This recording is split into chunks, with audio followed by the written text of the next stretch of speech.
Bila ku pagawean rutin harian, sok sanajan kaberangan. Assalamualaikum neti. 11 ieu teh besti kacaritakeunana mah. Potun goleh-goleh pak we dina sayang kaa. Teu kuat kami teh meuneuh nyaksarak ampun ting ieu da boboko. Kapan biasana mah sok cukup geuningan balik gawe teh di bawah sare. Udang sare teh sok leuheung we kitu tah kacaritakeunana teh. Dikersakeun poe Salasa poe kamari mah Gusti eta. Aya teu kaduga leumpang ge peupeuyeugeungan. Kapan disebut urut digawe poe Senin kamari. Pasien kasebutna rada rea meureun aya kana 800 na sugan mah. Tidak biasana oge oso kitu. Meureun geus kudu nawe nu puguna nama tak aslina da poe kamari mana pikeun kan teu update video urang teh besti urang tuluikeun kana eusi video ya besti kurang-kurang mah ieu teh disebut jadi konten kreator teh da kurang pantes atuh da kurang pantes na teh kunaon atuh da edas teuing leuk aslina moal aya dua tambah lamun anu kontenna siga urang kieu mah teu kudu diedit heula kudu dieusi sora heula kana jancan siga batur oge kitu alus tah hasil editanana teh kitu kurang-kurang mah matak nguras waktu jeung pikiran atuh teh bang eusi sora oge teh bingung ngomong naon geura gajihan hayang siga batur ari kikianana hoream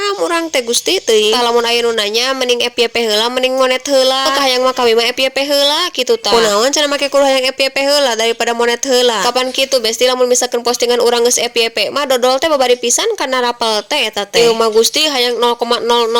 ge tinangan adu milik ieu mah da cenah mata kasalaki kamari mah aya nu nanya wanieun meureun nanya ka urang langsung mah mang cenah ari si ibu cenah geus gajihan encan bejakeun we kitu geus gajihan 30 juta eta ulah sok gede-gede 30 juta atuh eureun bisa ko eta ngagenti hordeng moal kot ngagararantung kitu tapi teu kuna naon ulah sok kagok ari ngawadul teh tugan we atuh jadi dua kitu tah kita mah bisa gajihan 30 juta masing dipicet nol na hiji oge tah besti di dieu kurang dijawabnya bisi misalkan aya nu hayang nyaho keun bae mung can urang teh can gajihan ti si Memet mah kan kitu we ngumpulkeun 0, jeung 0, pada ari ikhtiar mah kitu tadi updatekeun kabeh ge video teh sakur medsos anu boga mah atuh sugan urang teh ngadu milik we teu ti dieu ti ditu kapan anu rame nah kapan batur ge teu eueuheun nya anu milikna dina media sosial sapertikeun kararieu teh pikeun kagajihan intina mah bisa ngaladuitin anu kieu we sok matak netizen yang budiman gan we lamun diaminkeun ku lobaan mah ku Allah teh diijabah hangke teh keun video abis sing FYP hengke teh sing buru-buru gajihan rek terap obat ieu teh besti menikot kesangan ieu teh awak mah buru-buru we goreja ku ieu sagala dipilaku anu pugu mah pengkas sakitna keur teu karasa kitu tah di bawah sare wae mah kapan sokot asa sakaogo panyakit teh geuningan.